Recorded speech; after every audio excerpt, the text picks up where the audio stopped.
Welcome to SportsBeat KC, the Kansas City Star's daily sports podcast. It's Wednesday, July 7th, and I'm Blair Kirchhoff. Kansas basketball got better this week, and the Jayhawks didn't add a player. So what happened? Well, earlier this week, KU learned that Ochai Agbaji and Arizona State transfer point guard Remy Martin had withdrawn their names from NBA and G League draft consideration. Late last week, Jalen Wilson did the same thing. So a pair of starters in Agbaji and Wilson are returning, and joining the team is a two-time All-Pac-12 performer and the league's leading scorer last year in Martin. So the rich got richer. Beat writers Jesse Newell and Gary Bedore are here to talk about the latest developments and what may be in store for KU hoops on and off the court this season. Let's get started. Gary and Jesse are here. Jesse, am I right in suggesting that Kansas basketball got better in the last few days and didn't add a player to the roster? Yeah, I guess so. You know, the guys that were already on the roster but decided to not go pro and stay with the Jayhawks, whether that's Jalen Wilson, Ochai Agbaji, Remy Martin. Bill Self sort of has a habit for this now, or kind of a pattern. This happened a couple of years ago when KU brought back Udoka Azubuike and Devon Dotson late in the process, and that led them to pretty good things that next year, even though the tournament was canceled by COVID. But yeah, it's been a fascinating offseason. You know, went from Bill Self sort of proclaiming after the USC game that he needed to go recruit to bringing in 9 newcomers, and that includes at the beginning of this recruiting session and the transfer season, KU was missing out on a bunch of them. So it seemed for a while that KU was sort of striking out. And then they bring in Remy Martin from Arizona State, one of the top transfers out there. You know, you get Joseph Yesufu from Drake. Now you bring back 4 returning starters and you have 14 scholarship players who can play. And I just don't see this team showing up anywhere outside of a top 5 preseason poll coming into next season, just based off of what they've loaded this roster with. Now we can get into further discussion about how it helps you or doesn't help you if you have really good players at your 11, 12, and 13 spots. Maybe so, maybe not. But even looking at the top end talent of this roster, if you're just looking at Remy Martin, Christian Braun, Jalen Wilson, Ochai Agbaji, David McCormick, and Joseph Yesufu, that's a pretty good 6 to start with. And I think that's something that Bill Self will obviously have to look forward to this next season. I tried to put together a depth chart earlier today. I'll go over some of the ideas with you guys here in a moment. But first, I wanted to ask Gary about Remy Martin. Gary, you talked to his dad. His dad didn't sound terribly happy with the way the events unfolded over the last couple days, which led to Remy transferring to completing the transfer. Basically, he had announced he was coming to Kansas, had done all the paperwork, but that was not the hope for Remy Martin, was it? No, he went to Las Vegas like a lot of the prospects do for the last couple of months to work out an impact with other top players. And the NBA did not invite Remy, a 2-time first-team All-Pac-12 player, 19 points a game, a guy that I rely on in the NBA to tell me stuff, likes Remy. He said he's very fast, but he wasn't invited to the Combine or the G League Elite Camp. Marucs Garrett got an invite to the G League Elite Camp. Marcus, great defensive player, but not the offensive player Remy is. So the dad, Sam Martin, former police officer, great guy, was saying that he wasn't bitter, but they were baffled by why he didn't get an invitation to any of the camps. And Remy was all in on the NBA, like most of the guys want to be. You know, when they declare they want to go, but they have to get the word that they've got a chance. And Remy didn't have a chance to get drafted since he wasn't even invited to their premier events. The dad said he could have went to the Philippines where he has dual citizenship, made about $40,000, but instead he'll come to Kansas, and they're really excited about that. It's not like it's a total consolation prize, but he thinks after a great year here, he said he's got to win more than anything. They judge point guards on winning, and maybe that's why the NBA doesn't like him, because Arizona State had a losing record. He thinks that it could be win-win for Remy And obviously the team, the dad, Sam, called it a all-star team that KU's thrown out there. But in answer to your question, they were disappointed and surprised and baffled, he said, that they didn't get an invite. And I was thinking about it. Who knows? Did the NBA just screw up and forget about him? I mean, why not at least take a look at the Pac-12's best scorer? One thing that you had in your story, Gary, that I found interesting was maybe something of a mischaracterization of Remy. At least that's what his dad may think, that he was a scoring first guard and not a playmaking point guard. But his dad said that's not the case. He's just a point guard that can score. And of course he did, averaging 19.1 points last year to lead the Pac-12. His assist numbers weren't great, though, were they? No, I think it was like 4 a game. Still had about 30 more assists than turnovers. His dad was saying his best year assist-wise was his sophomore year. I'm not sure what the totals were, but I haven't heard any specific, criticism of what's wrong with Remy. I haven't studied a lot of tape or anything and not watched a lot of Pac-12, but maybe Jesse knows there's got to be some kind of weakness that's obvious, in his game to not even get an invitation to the G League elite camp when the guy probably would have gone to the G League, even if he got that kind of a guarantee, and he didn't get anything. So maybe it's his height. He's listed 6'0". Sometimes that means you're a little shorter than that. Well, he played in a Pac-12 this year that proved in the NCAA tournament that it was a really strong league, right, with a team that got to the Final Four, a team that beat Kansas, like a drum to eliminate the Jayhawks in the NCAA tournament. And the guy was the point guard in a couple of Arizona State teams earlier in his career that beat the Jayhawks. So swept the home series, Arizona State did. So do we pencil him in as the starting point guard this year, Jesse? I think you might pencil him in as the preseason Big 12 Player of the Year. The guy's 2-time All Pac-12 first team. You look around the landscape of the Big 12, obviously so much has changed with the transfer portal, and so many of the guys coming in are ones that, the ones you would expect to do the best or ones you're a little bit of a question mark because you don't know exactly how they're going to perform at their new schools while up transferring. But Remy seems like one of the safest bets, I think. For one, he's a point guard. Bill Self has had point guards in the past like him, Frank Mason types that if the ball's in his hands, he'll allow him to make plays and take shots and have assists, all those sorts of things.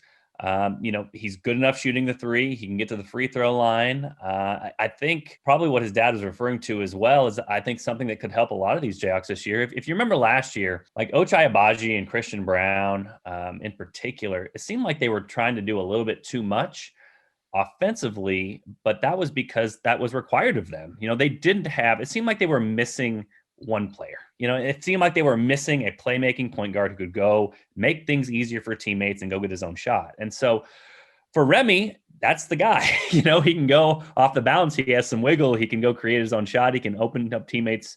And for him, he's going to have better teammates around him. When he passes the ball to Ochai Agbaji on the perimeter, that shot's much more likely to go in than whatever guy he was passing to on Arizona State. And kind of vice versa works as well. For Ochai Agbaji, last year, maybe he was trying to create for himself where, he doesn't have great penetrating skills or an ability to score on his own. But now, if you have Remy Martin in there, you kind of camp at the three-point line. You hold your hands up at your chest and you wait for Remy to pass it to you. All of a sudden, he draws 2 defenders and he passes it to you for wide open 3. That could help Ochai Agbaji's numbers. So this is kind of one of those situations where a rising tide might be able to lift all boats here for Kansas and potentially make them pretty optimistic about what they have offensively. Obviously, this is coming off of a season where Bill Self had his worst offense statistically in his 18 seasons at Kansas. But this should make everything go a little bit smoother when you have a guy who you just can't account for in the game plan and say, hey, make Kansas beat you off the dribble. That had to be the game plan last year for teams. Make Kansas beat you off the dribble because not often enough do they have players who could do that.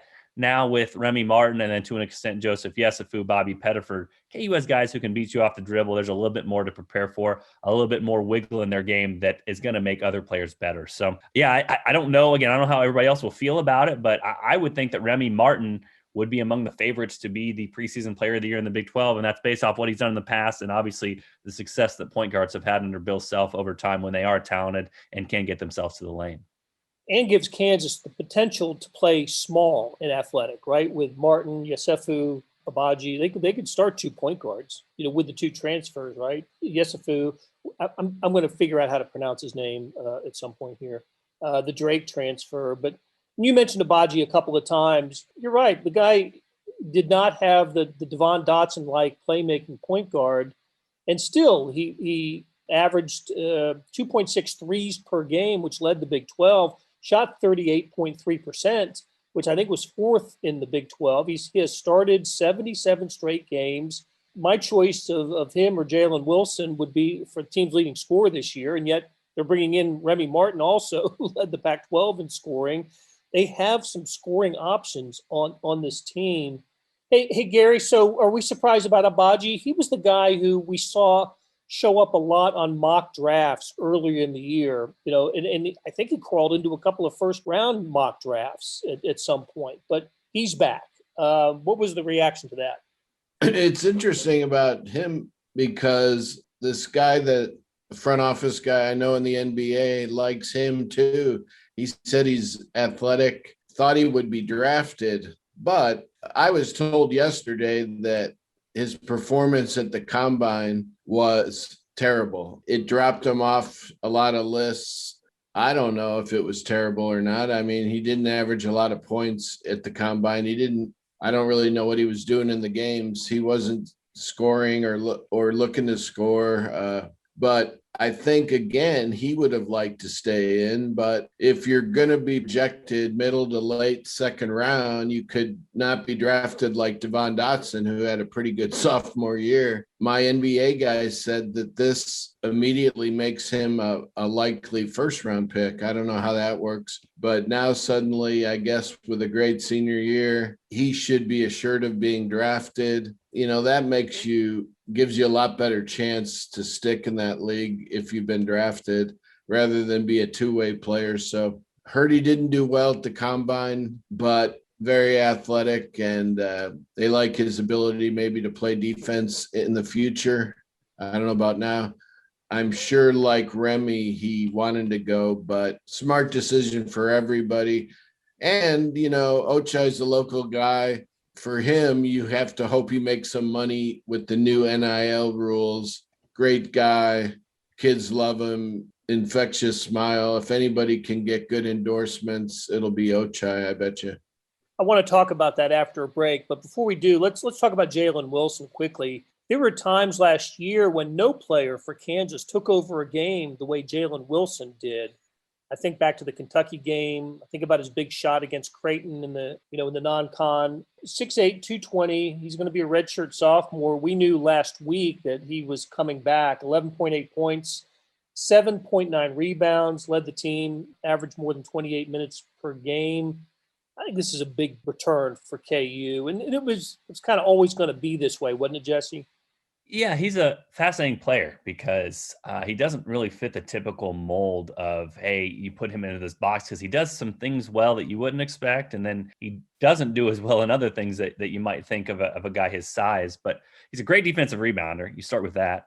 He also, when they play their super small lineups, he's great at driving, getting to the lane, getting fouled, making free throws, and really thrived in 5-guard lineups early in the season when KU sort of out of desperation went to that. His season was sort of a roller coaster, though. He started off so well, and then it was almost like him and David McCormick just kind of kept trading spots. Like when David was playing well, Jalen wasn't. Then you got to February where both of them started to kind of coexist together, and Jalen really took to a new defensive style that Bill Self was playing on the back end with their ball screen coverage. He really bought in, started to get some steals, things like that. I think the buy-in level really rose at that point. And then obviously the end of the season didn't end how he wanted with all the COVID stuff and him not being able to really be at full strength for the NCAA tournament. But, it's fascinating, but we can talk about depth charts. I could make a case, and this is not talking about who's going to be drafted better or who is the level of player or whatever, but I can make a case that Jalen Wilson's a bigger bring back for Kansas than Ochai Agbaji is, just because if you look at KU's roster, they got lots of guys like Ochai Agbaji. I mean, they do. They have other guys who can shoot. They have other guys who can guard. They have other guys on, at the perimeter position, but they don't really have that solidified number 4 spot. If Jalen Wilson left, you probably were going to be forced to go to a 4-guard lineup. like a real 4-guard lineup like they did in 2018 with 4 smaller guys. And you kind of have a little bit of a missing piece there. So it's a good pickup for Kansas, obviously, to get him back. Like I said, I think some things clicked for him late in the season when it came to buy-in and Bill Self's defensive scheme. So that should help him moving out to next year. But yeah, his offensive role is going to be, I think, a TBD. I mean, they have so many other guys on the roster. David McCormick shoots a lot. Remy Martin is going to shoot a lot. Ochai Agbaji is going to shoot a lot open threes. We'll see whether it's Christian Braun or Joseph Yesufu in that other starting spot. But, what he does offensively, I think, is still to be determined based off what other guys do. But a good pickup for Kansas, and obviously sort of balances out their lineup a little bit better compared if he didn't come back. Yeah, and I think we've only just glanced over the freshman class coming in. Oh, by the way, the top freshman class in the Big 12, according to 24/7 Sports Composite. Right. So there's some talent there as well. And folks that you think are going to factor into a playing rotation, probably not starting because of all the experienced players back, but at least into the rotation. And who knows how deep that rotation is going to go. And Bill Self has been an 8 or 9 guy rotation coach, right? I mean, that's about as deep as it gets for Kansas. Let's take a break here. We'll come back and maybe project the starting lineup. And I also want to hit on what Gary said a moment ago about taking advantage of name, image, and likeness. I think there are a lot of Kansas players in a position to do that. Hey, it's Blair. We have a special subscription offer for SportsBeat KC listeners, unlimited digital access to the Kansas City Star's award-winning sports coverage. Sign up now for 1 year of Sports Pass for access to all the sports news, features, and columns presented on the kansascity.com site, and it's only $30. That's a 40% savings off our regular rate. Your subscription will automatically renew after the initial term at $50 unless you tell us to cancel. Your subscription helps support the sports coverage of kansascity.com and the Kansas City Star, and that support has never been more important. Please visit kansascity.com/SportsBeatKC offer to get this special offer. And as always, thanks for listening. Okay, we're back with Gary Bedore and Jesse Newell. They cover the Jayhawks for McClatchy, and that includes the Kansas City Star and the Wichita Eagle. And Kansas has been in the news big time here in the last week because of the announcements of Jalen Wilson, Remy Martin, Ochai Agbaji and Wilson back with the Jayhawks, and Remy Martin not going to the NBA or to the G League. So KU's loaded. I haven't seen any of the preseason top 25s, those the ones that get updated weekly, but I suspect we're going to see Kansas 1 or 2, right? I mean, this was somewhat unexpected to get all of these guys back in. So let's take a stab at a starting lineup with some either-ors. Let's start with you, Gary. How about the early July projection for a KU hoop starting lineup? In the era of the small guards, I'll go with the tall guys: Remy Martin, Ochai, Jalen Wilson, Christian Braun, and David McCormack. On first glance, you might think, wow, is Christian Braun going to be the guy to take a hit on minutes and throw in Yesufu or Pettiford? I mean, I don't see any reason why Bill would, not the word penalize, but demote Christian Braun, Jalen Wilson, Ochai, David McCormack to go with Remy Martin. I could see that one happening. Yeah, so a thought exercise, I was trying to go back and think about a player who has started for Bill Self and then the next year not started for him after previously being a starter. And the best I could come up with was back in 2010, which, again, now it's 11 years ago, seems like not that long ago. But when Brady Morningstar was a starter for KU in 2009, and then KU brought in Xavier Henry, which was obviously a one-and-done talent, took over his starting role, and then Brady went back into the starting lineup the next year. But I think it speaks to Bill Self's trust level and loyalty towards guys that this doesn't happen very often. And sort of the same thing I spoke to about Ochai Agbaji being better with a team that has more wiggle around him. I could see the same for Christian Braun. I feel like social media is not a great place to gauge everything, I guess, but I do sense a lot of people being very down on Christian Braun, and I don't see that. Maybe I'll have to start the Christian Braun fan club because, again, he has a unique skill set. He's a very good defensive rebounder. He's a hustle guy.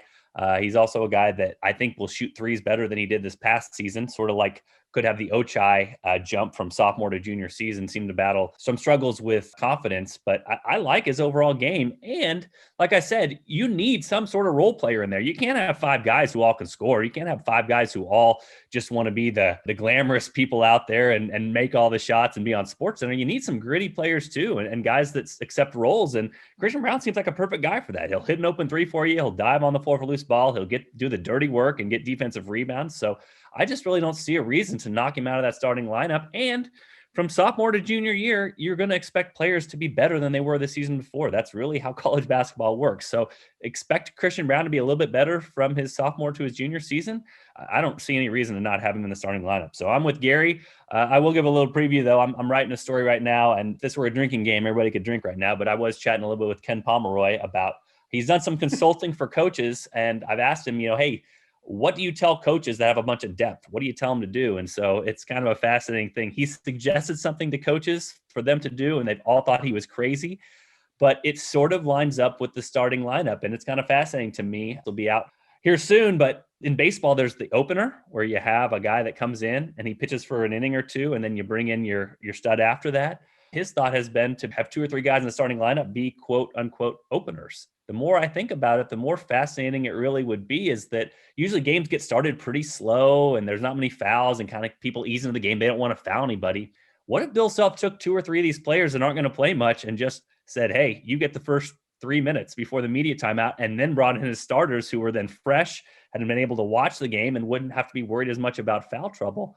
It's sort of a fascinating concept. So I don't know if Bill Self would be that innovative with his stuff, but I think we have seen some coaches. I saw Alabama's Nate Oates has talked pretty openly about his best guys don't always start because that's the way they play basketball, and they do things strategically in a certain way. It's just fascinating. If you have 13 or 14 guys on your roster that can play and you keep 3 of them engaged because you say, hey, you're going to start and play the first 4 minutes, maybe you'll get back in, maybe you won't. You sort of maybe could keep those guys, keep them engaged and have them go completely all out in that first 4 minutes when things are usually pretty slow. I could see an argument for doing something like that. Energy guys to start the game. I like that concept, or at least I'm intrigued by it. And you're right about Alabama. Nate Oates has brought starters off the bench, basically guys that'll end up playing 28 to 30 minutes a game that didn't start the game. And Baylor has done that historically. Scott Drew will have a guy come off the bench that'll end up playing that many minutes. Gosh, I think about Baylor last year. As good as Mitchell and Butler were, that bench was fantastic, and he just brought so much talent off the bench. And it looks like Kansas is in a position to do just that. Gary, you had a great thought about the name, image, and likeness. Of course, that's with us now, and it's with college sports. And I agree with you that Ochai Agbaji, being a Oak Park High grad, so he's a Kansas City guy, handsome guy, radiant smile, just projects kind of everything you want, I would think, in a spokesman for a company. You said you saw him being able to take advantage of name, image, and likeness. I think Kansas players in general, just because of the high-profile nature of the Kansas program, are going to be able to cash in on name, image, and likeness. I know you guys have worked on some stories about this. It's already happening, isn't it? Yeah, I guess Mitch Lightfoot has dabbled already, and Cam Martin got some sort of clothing line, I think, with his own logo, I think it is. Bobby Pettiford got a underwear thing. Maybe it was an athletic underwear thing or something. A lot of people are starting to look into it, what they can and can't do. Remy's dad was saying that they haven't even thought about that, but they will start to, since it's now allowed by the NCAA. But I would think everybody, if they can get endorsements, will try to get them, whether that's autograph signings. I think you can do that. Cam Martin was saying he might hold his own camp in August because Bill Self gives them a couple weeks off before they come to town. So I think everybody's going to look into it. I would think the guys will have their parents doing a lot of the work. Should be interesting. Will Mitch Lightfoot have his own radio spot at Johnny's this year like Bill Self does? It could be anything. It's a new world, but I know KU is interested in the long term. The NCAA is either going to pass a rule or Congress or somebody. Right now, it's all interim. The NCAA has basically said do whatever the states that have passed this law are letting you do. Gary, you and I can remember, I guess this hasn't been so long ago, that after seasons, the guys whose eligibility expired would go on a barnstorming tour, right? Kansas basketball players, and they'd show up at high school gyms around the state, and that would be their first opportunity to make money off of their Kansas basketball history. I wonder if now you can do that before your eligibility expires. Barnstorm after your freshman season or sophomore season. So I just thought about that while you were talking. We'll see if that's a possibility. That would be huge because you could make a lot of money on a one-night thing. So if that's allowed, that would be huge to get those guys on the road once the season ends, to Leavenworth High, to Kansas City high schools, to Wichita, because I know in the past those guys have been amazed at the money you can make quickly on a barnstorm. Okay, hey, let's wrap it up with this thought, Jesse. You get asked this all the time because you're the one who has written more thoroughly about it than anyone. And that is where Kansas stands with the timetable, with the NCAA issues. I don't know if anything has changed, but it just seems to me that to put a roster like this together, you put it together with the intention of winning a national championship. Therefore, you will have played in a national championship, or at least the NCAA tournament. Do you have a thought on this? Kansas is loaded for bear with this team. I've got to think that Bill Self and the coaching staff think they're going to have the opportunity to play in the NCAA tournament. Yeah, I'd agree with you, Blair. A lot of this, again, the IRP does not make an announcement until there's a ruling and it's final. So this thing kind of goes cold for a while. I think people forget about it, and then at some point, it's going to obviously pop up again. But just reading the tea leaves and kind of hearing from things, the original guesstimate was that this thing was going to be ruled upon late summer, early fall. Throughout the whole process, it's taken longer because of the investigation that goes back into it. The enforcement staff looked into everything, came together with their report, and then obviously after that, the IRP has new investigators go and look at everything. So this has just taken a little bit longer than anticipated. My sense is this, exactly like you said, Blair, when you put together a roster like this, you're anticipating playing in this year's NCAA tournament, or you wouldn't go to all the trouble. I think Kansas, as much as they have a say in this sort of thing, are going to try to stall, delay, do whatever they can to get this ruling pushed out as far as possible. And if it happens after the season, whatever consequences you have, you can deal with them then and figure out how you want to handle things then. But you mentioned it. This is not a roster that wants to learn in January that they can't compete in the NCAA tournament. So I think Kansas is going to pull every lever that it can to try to get this punishment, this ruling, whatever, this whole process stalled as much as possible so that they can make sure that they're in the NCAA tournament and able to compete for a national championship in March and April of this year. So I think the late summer, early fall estimates are not going to be true. And I think we will see how this all plays out. But if Kansas has its way, this whole thing is going to be decided after they have a chance to make a run at the final. Sounds good.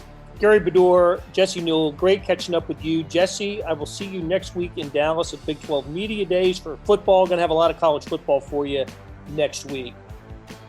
That'll do it for today. Thanks to our SportsBeat KC production staff of Derek Donovan, Beth Welsh, Monty Davis, Jeff Rosen, Chris Fickett, and Savannah Smith.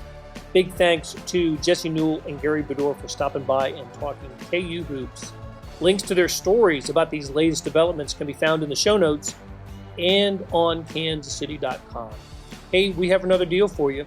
You can subscribe to Sports Pass for 99 cents a month. That's right, 99 pennies a month. Sports Pass is the online version of the Star Sports section. You get all the stories that appear in the print editions of the Star, plus additional stories that appear only on the website, and of course they appear first on kansascity.com. After 3 months, it auto-renews at $5.99 a month unless you cancel. It's a great time to subscribe. Read about what's going on with the Chiefs, the Royals, all the colleges, our soccer teams, and more. How do you get it? You go to kansascity.com/sportspass2020. That's kansascity.com/sportspass2020. You want more than just sports coverage? Check out the entire Kansas City Star product. Sports news, features, commentary, and analysis, the whole thing. You get all the stories written by my talented colleagues, plus additional national news, sports, and business coverage with the e-edition. The details for all of these deals can be found at account.kansascity.com. kansascity.com/subscribe. And if you're having trouble hunting down any of these offers, send me an email, bkirkhoff@kcstar.com, and I will get you the right place. So whether it's a sports pass or the full subscription, you're getting and supporting the best sports and news coverage in Kansas City and helping us produce programs like SportsBeat KC. Thanks for listening, and we'll be back on Thursday with another episode.